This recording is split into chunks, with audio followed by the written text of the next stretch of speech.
The New Guinea jungle in 1944 was an environment of extremes, a place where tropical heat met torrential rain, where dense vegetation concealed dangers both natural and man-made, and where the Allied forces fighting to push back the Japanese Empire struggled against not only the enemy, but the very land itself. The New Guinea campaign, which had begun with Japanese invasions in early 1942, had evolved into a grinding war of attrition that stretched across the massive island and would ultimately last from January 1942 until August 1945. By 1944, the Allies had seized the initiative and were methodically advancing along the northern coast, capturing Japanese-held positions and establishing new bases from which to continue their westward drive toward the Philippines and ultimately Japan itself. The strategic importance of New Guinea to both sides could hardly be overstated. For the Japanese, the island represented a crucial defensive barrier, protecting their conquests in the Dutch East Indies and threatening Australia to the south. For the Allies, particularly General Douglas MacArthur, who commanded the Southwest Pacific Area New Guinea, was the springboard for his promised return to the Philippines. The campaign had seen innovative tactics employed on both sides, with MacArthur's island-hopping strategy proving particularly effective at bypassing heavily fortified Japanese positions while seizing lightly defended but strategically valuable locations.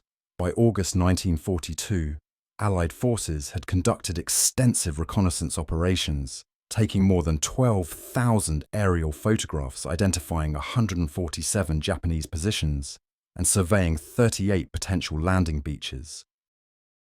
Among the many military units operating in this challenging environment was the 26th Photographic Reconnaissance Squadron of the 5th Army Air Force, stationed at the Hollandia Airfield Complex near Nadzab. The squadron's mission was vital to the Allied advance. Flying unescorted and unarmed, their aircraft photographed Japanese military installations, coastal defences, harbour facilities, and airfields, providing the intelligence necessary for planning Allied operations. These reconnaissance planes were nicknamed Spies in the Sky, and their crews faced considerable danger as they flew over enemy territory without the protection of fighter escorts or defensive armaments. The intelligence they gathered was processed in aerial photography laboratories, where skilled technicians developed and analysed the images, transforming raw photographs into actionable military intelligence. It was into this world of military operations, jungle warfare, and photographic intelligence that an unlikely hero emerged, though no one could have predicted it at the time. In March 1944, an American soldier named Ed Downey was driving his Jeep along a primitive jungle road near Hollandia when the vehicle broke down.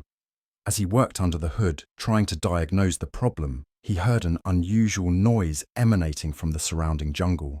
Investigation of the sound led him to an abandoned foxhole, and at the bottom of that foxhole, he found a small dog scratching in the dirt. The dog was tiny, weighing just 4 pounds, and standing only 7 inches tall, with the characteristic tan and steel blue coat of a Yorkshire Terrier. How this particular dog came to be alone in a foxhole in the New Guinea jungle was a mystery, one that would not be solved for more than a decade. Downey brought the little dog back to the base and offered her to Sergeant Dare, a mechanic at Hollandia Airfield. When William Wynne, known to everyone as Bill, a corporal, working in the photo lab, visited Dare and saw the dog, he immediately offered £2 for her.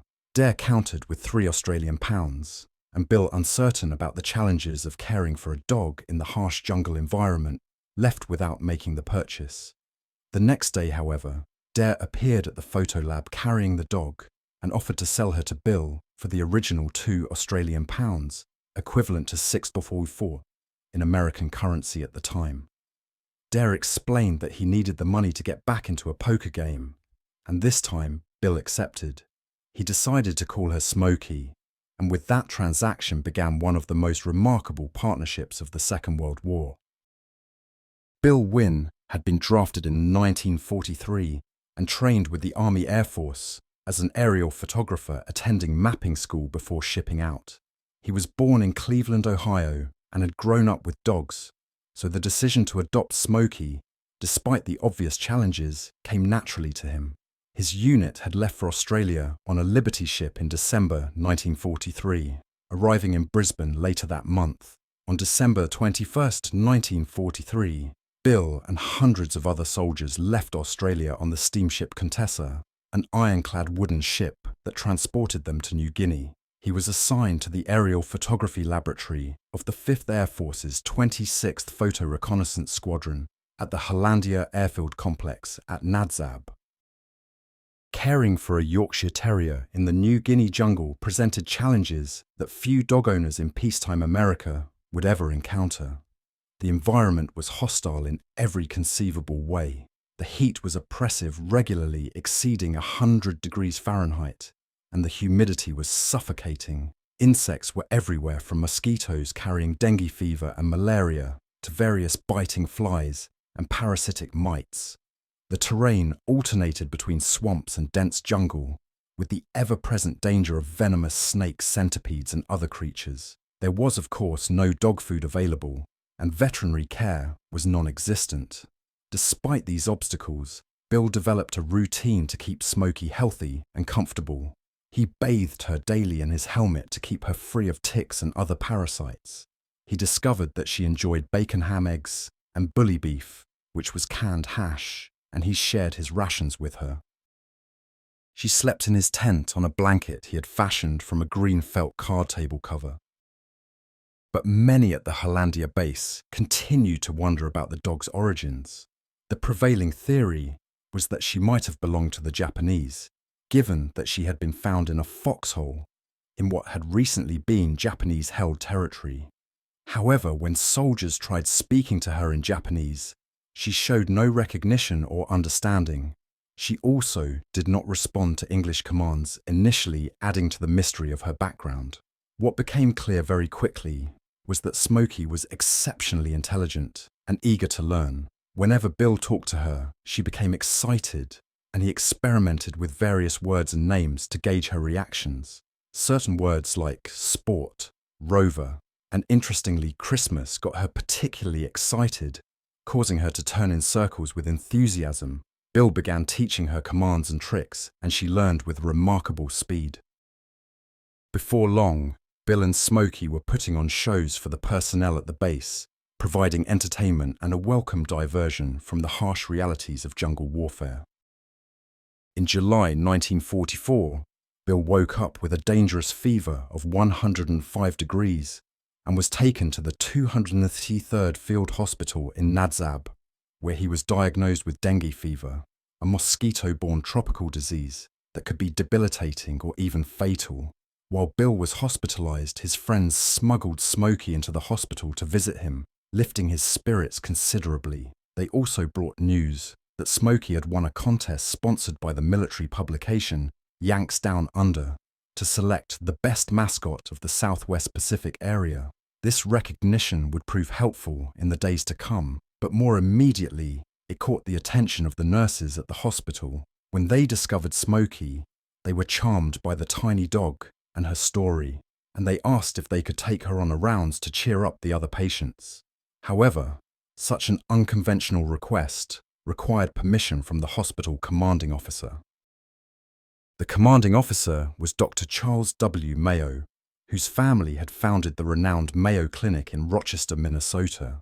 Dr. Mayo observed how the little dog brought smiles to everyone who saw and interacted with her, and he was persuaded by her recent selection as the best mascot in the Southwest Pacific area. He gave his permission for Smoky to accompany the nurses on their rounds. During the 5 days Bill spent in the hospital, the nurses would collect Smoky from Bill's bed each morning, take her throughout the hospital to visit with patients, and return her at the end of the day. The effect on the wounded soldiers was immediate and profound. These were men who had been injured in the recent invasion of Biak Island, an operation that had seen fierce fighting and significant casualties. Many had been lying in hospital beds for weeks or months, staring at nothing but four walls and other patients. The arrival of a cheerful, friendly little dog performing tricks provided a welcome distraction from their pain and boredom. After Bill was discharged from the hospital, His squadron doctor offered him recuperative leave in Brisbane, Australia, with Smoky accompanying him, of course. While in Brisbane, Bill was approached by Barbara Wood-Smith, an assistant field director with the American Red Cross, who asked if he would take Smoky to visit patients at the Navy's 109th Fleet Hospital. This became the first formally planned hospital show that Bill and Smoky performed, and they visited 8 wards that day, to the delight of all the patients and hospital staff. Smith then asked if they would also visit the Army's 42nd General Hospital, where they performed in 12 wards. The little dog brought smiles and joy to audiences of injured, wounded, homesick and war-weary troops, providing something that medical treatment alone could not offer.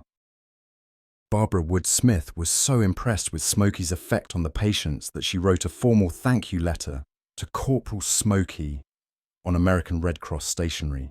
The letter, dated September the 19th, 1944, captured the essence of what Smoky had accomplished.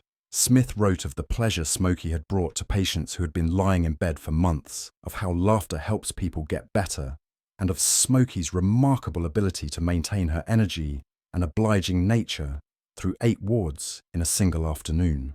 She particularly noted Smoky's dead dog act and the way she would leap up and chase after Bill when given the word.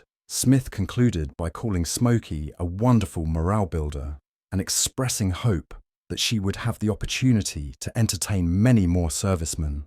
This letter would later prove invaluable in documenting Smoky's pioneering work as what would come to be recognised as the first therapy dog. After 2 weeks in Australia, Bill returned to his squadron, which had moved to Biak Island following its capture from the Japanese. The Battle of Biak, which lasted from May the 27th to August the 17th, 1944, had been an Allied victory, resulting in the capture of a strategic airfield that was renamed Mokmur Airfield. The airfield was of vital importance as the Allies prepared for the invasion of the Philippines, providing a forward base for air operations closer to the Philippine archipelago. It was on Biak that Bill's role in the war would change significantly. On September the 16th, 1944, he accepted an assignment that would take him out of the photo lab and into the air, flying with the 3rd Emergency Rescue Squadron searching for downed pilots. On his first mission, Bill flew in a Stinson L-5 Sentinel, a small 2-seat aircraft with the pilot and photographer as the only crew. The aircraft flew as low as 50 feet above the ground as they surveyed battle sites, searching for any sign of crashed aircraft or survivors. They located a crash site, circled it 3 times, and saw that the plane had dived into the ground with a tree ripping off the cockpit.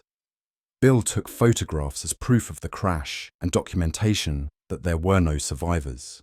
It was sobering work, and when Bill returned from his first mission, his friends immediately asked who would get Smoky. If he never came back, a stark recognition of the dangers inherent in these low-level reconnaissance flights over contested territory.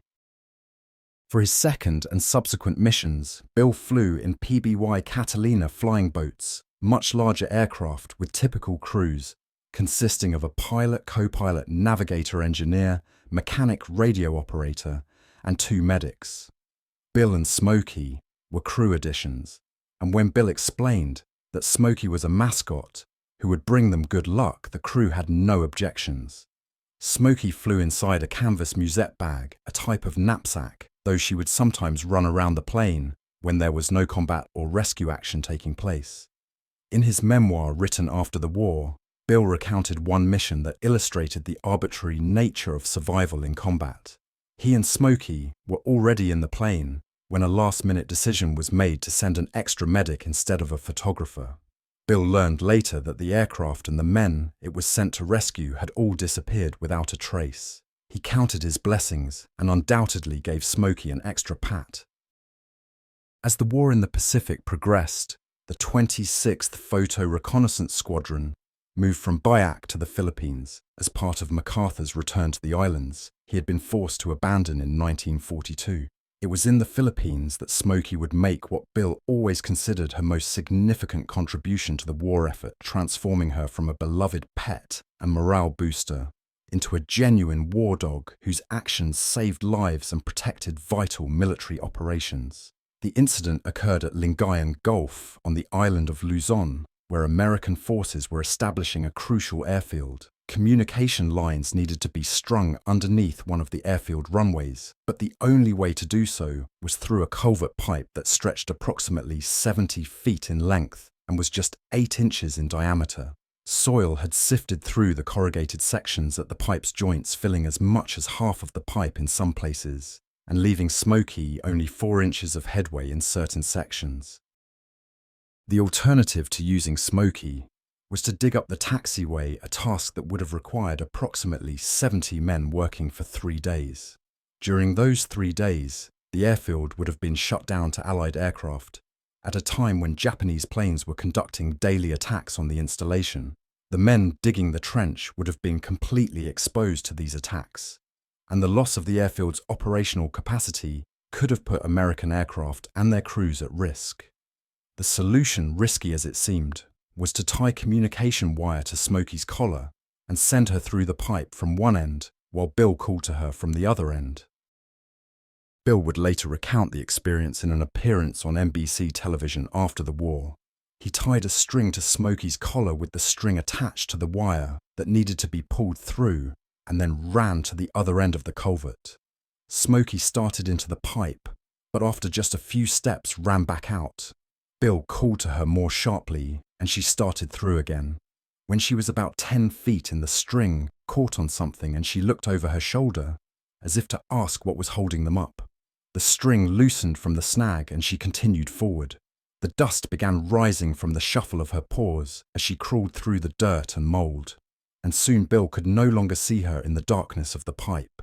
He called and pleaded, not knowing for certain whether she was still coming or not. Finally, at about 20 feet away, he saw 2 little amber eyes reflecting in the darkness and heard a faint whimpering sound.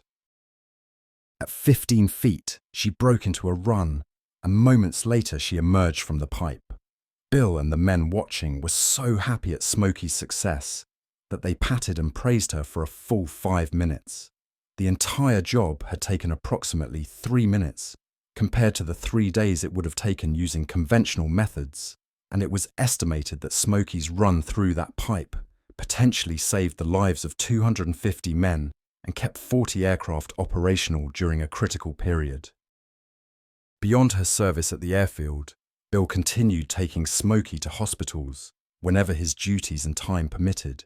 They put on shows for people living around the various bases where the 26th Photo Reconnaissance Squadron was stationed, and performed for children's groups wherever they found themselves. The squadron moved from the Philippines to Okinawa, following the capture of that island in one of the bloodiest battles of the Pacific War, and then to Korea after Japan's surrender in August 1945. Throughout these deployments, Smoky accompanied Bill on 12 combat air missions, surviving kamikaze attacks, a typhoon on Okinawa, and even a sting from a 6-inch jungle centipede that left her temporarily incapacitated, but from which she recovered. On November 1st, 1945, the squadron received orders to return to the United States from Korea, aboard the USS General William H. Gordon. This presented Bill with a serious problem. Army regulations, or at least rumor of such regulations, stated that no animals would be permitted to return to the United States on War Department ships. Bill knew he could not leave Smoky behind after all they had been through together. He devised a plan to smuggle her aboard the ship in an oxygen-carrying case, hoping the case would not be inspected and that Smoky would remain quiet during the boarding process. His plan worked initially. Smoky never barked, the bag was not inspected, and Bill found a top bunk in a corner of a compartment where bunks were stacked 5 high. The next morning, after 5,000 men had been loaded onto the ship, an announcement came over the public address system stating that the man who had brought a dog aboard needed to report to the troop office immediately. Bill did not respond to the announcement, gambling that perhaps the announcement did not refer to him. He later discovered that another man, a friend named Randall, who had brought his dog Duke, had responded to the summons and been ordered to remove his dog from the ship.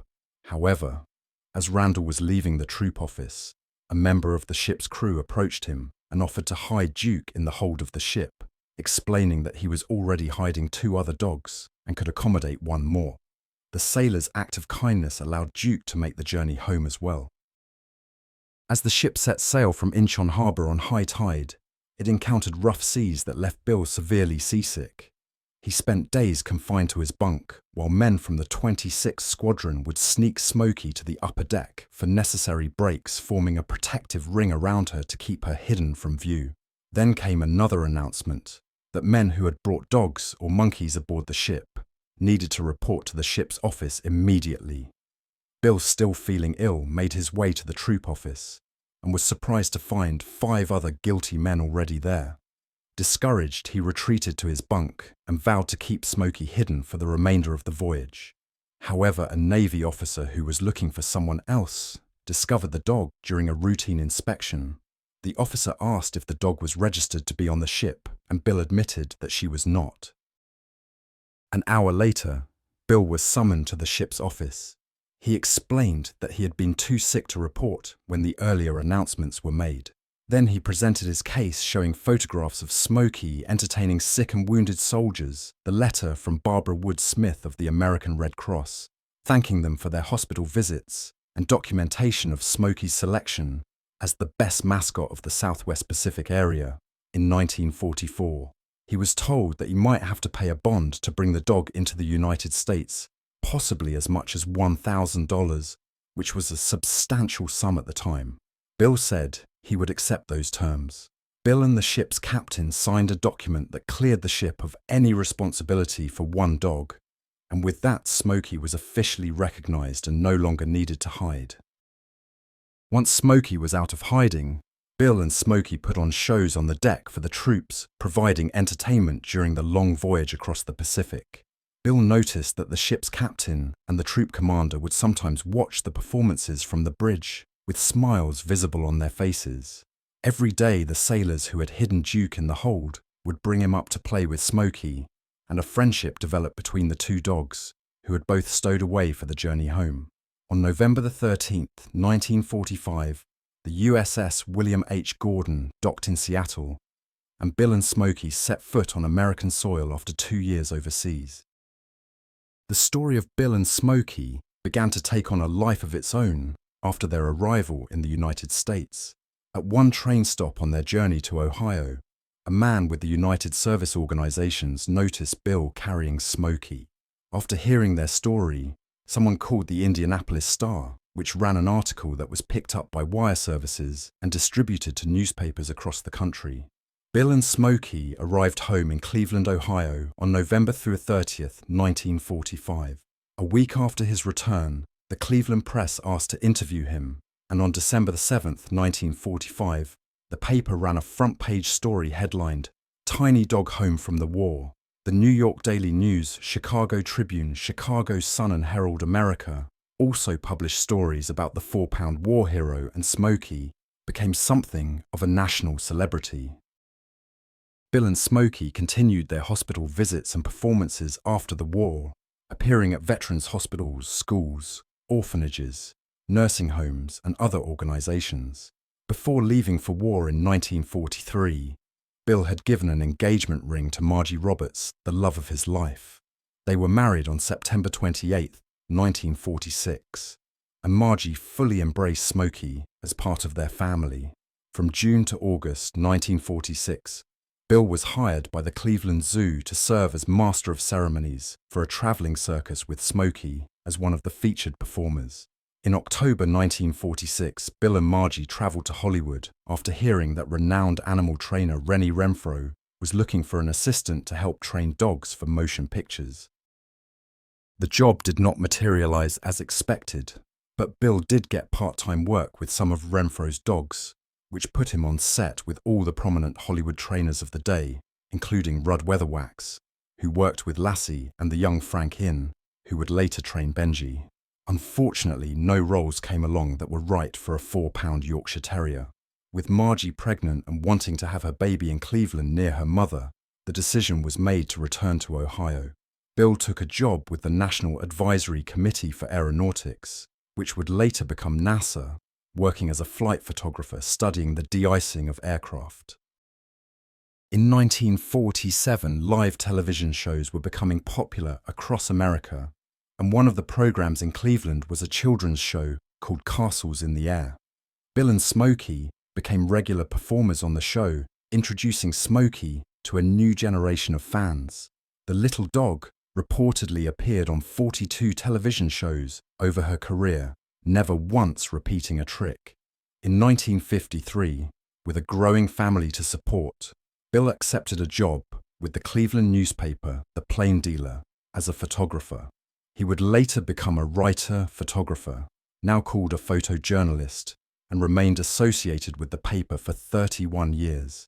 Bill received many international, national, and local awards for his photojournalism work, and in 1973 he was a finalist for the Pulitzer Prize, the profession's highest honor. On February the 21st, 1957, Bill returned home from work to find Smoky in her bed, having died peacefully in her sleep.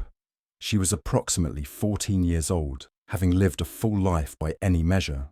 Bill was inconsolable with grief. Margie suggested they bury the little dog near our tree, a grey beech tree in the Cleveland Metro Park system, where young Bill and Margie had carved their initials during a bike ride in 1940, long before the war had entered their lives.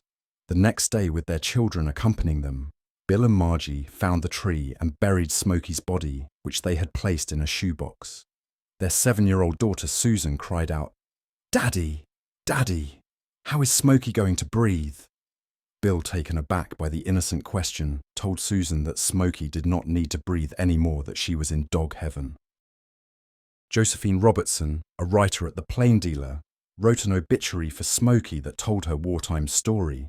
The obituary prompted a phone call from a local Cleveland woman named Grace Guderian Heidenreich, who had served as a U.S. Army nurse in New Guinea in early 1944. Grace explained that her fiancé, who later became her husband, had bought a Yorkshire Terrier for her from a veterinarian in Brisbane, Australia, as a Christmas holiday gift. She had named the dog Christmas, which was one of the words that had always gotten Smoky excited and caused her to turn in circles. Grace had attended a Bob Hope USO show in New Guinea, where little Christmas had disappeared. She showed Bill photographs of her lost dog, and as their stories merged, Bill concluded that his little dog found in that foxhole in the New Guinea jungle was indeed the same animal. After all, how many Yorkshire Terriers could have been lost in the jungles of New Guinea during World War II?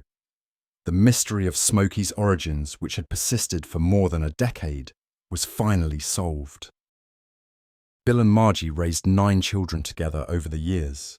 Margie passed away in 2004, having spent nearly 60 years with Bill and sharing in the legacy of their famous wartime companion. In 2003, Bill was informed that a monument to honor Smoky would be placed near the beech tree in the Rocky River Reservation Metropolitan Park in Cleveland, where Smoky had been buried in 1947. Bill searched for hours before finally finding the fallen beech tree with its carved initials, which led him to locate the grave. Smoky's remains were placed in a World War II .30 caliber ammunition case, a fitting final resting place for a war dog. The monument, created by sculptor Susan Bahari, features a life-size bronze statue of Smoky sitting inside a GI helmet, an image taken from one of Bill's wartime photographs. The statue is anchored to a polished 2-ton blue granite pedestal that stands atop Smoky's grave. The memorial was unveiled on Veterans Day, November 11, 2005, and is dedicated to Smoky the Yorkie Doodle Dandy and the dogs of all wars. On April 19, 2021, Bill Wynne passed away at the age of 99, having lived a long and productive life, shaped in many ways by his wartime experience and his remarkable partnership with a 4-pound Yorkshire Terrier. Throughout his later years, Bill always maintained that Smoky had taught him much more than he had taught her, a sentiment that spoke to the profound bond that had developed between man and dog during those difficult war years. Smoky is widely recognized as the first documented therapy dog, a distinction that carries significant historical importance.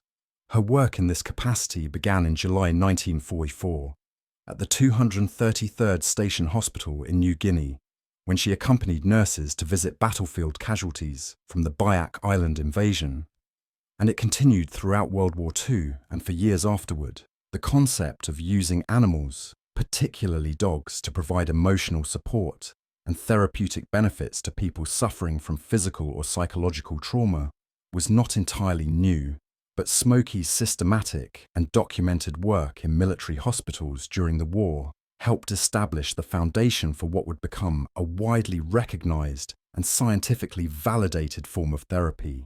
After seeing the remarkable effect that Smoky had on wounded soldiers, hospital administrators and medical personnel began to recognize the potential benefits of animal-assisted therapy.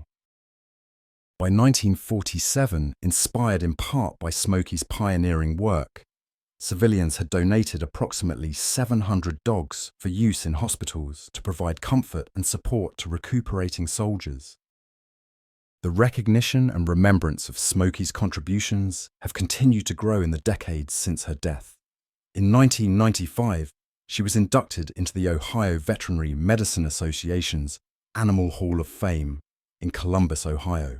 In 2003, the successor to the wartime 26th Photographic Reconnaissance Squadron, the 26th Airspace Intelligence Squadron at Hickam Air Force Base in Hawaii, displayed Smoky's memorabilia as part of their unit history.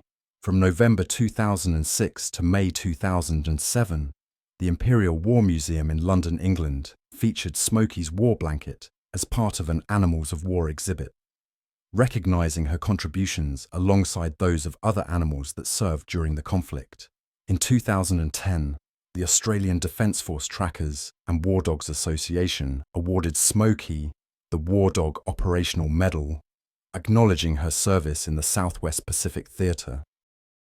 That same year, the World War II Museum in New Orleans, Louisiana, displayed a bronze statue of Smoky in a helmet as part of an exhibit dedicated to animals of war. In 2011, Smoky received the People's Dispensary for Sick Animals Certificate of Bravery and Devotion from England, an organisation that has honoured heroic animals since 1917. In 2012, the Royal Brisbane and Women's Hospital in Brisbane, Australia, where Bill and Smoky had visited patients during his recuperative leave in 1944, added recognition of Smoky to their history. In 2014, the Australian War Dog Museum in Sydney awarded Smoky the Australian War Dog Medal, with the award backdated as the first combat medal ever awarded to a dog, a fitting recognition of her pioneering status. In 2015, recognition of Smoky's service came from Papua New Guinea, the modern nation that encompasses much of the island where Smoky's wartime service began. On December 11, 2015, the Australian Royal Society for the Prevention of Cruelty to Animals awarded Smoky the Purple Cross, a rare and high honour bestowed upon animal war heroes. In the 163-year history of the organisation at that time, Smoky was only the 10th animal to receive this prestigious recognition. In 2022, Smoky became the first war dog to receive the Animals in War and Peace Distinguished Service Medal for her exceptionally meritorious service to our nation in a duty of great responsibility. Most recently, in 2024, Smoky was featured in the Philippine Post's Dogs in Philippine History special stamps, ensuring that her memory would be preserved in the nation where she performed her most famous act of service. Smoky's story exists within the larger context of America's use of dogs during World War II, a program that many people today are unaware ever existed. The Dogs for Defense program was initiated shortly after the Japanese attack on Pearl Harbor on December 7, 1941. When the United States entered the war, the military possessed fewer than 100 dogs, most of them sled dogs stationed in Alaska. There was no formal military working dog program, and many military leaders were skeptical about the potential utility of dogs in modern warfare. However, civilian dog enthusiasts, particularly prominent breeders and trainers in the dog show world, recognized that dogs possessed capabilities that could be valuable to the war effort. The organisation Dogs for Defence was founded in January 1942 by Elaine Erlanger, a prominent poodle breeder from New York, along with Len Brumby of the Professional Handlers Association and Arthur Kilburn, a reporter for the New York Sun. They were inspired by the successful use of dogs by European militaries, particularly the German army, which had employed dogs in tactical capacities since the late 19th century. On March 13, 1942, the Army named Dogs for Defence as the authorised agency for canine recruitment, marking the first time war dogs were officially recognised by the United States military. The organisation appealed to the American public to donate their pet dogs to the war effort, framing the donation as an act of patriotic duty. The response was overwhelming, with citizens eager to contribute to the war in any way they could. Initially, Dogs for Defence accepted more than 30 different breeds, as long as the dogs were healthy and showed the proper temperament. The list was later narrowed to German Shepherds, Belgian Sheepdogs, Doberman Pinschers, Farm Collies, and Giant Schnauzers, breeds that were deemed most suitable for military work.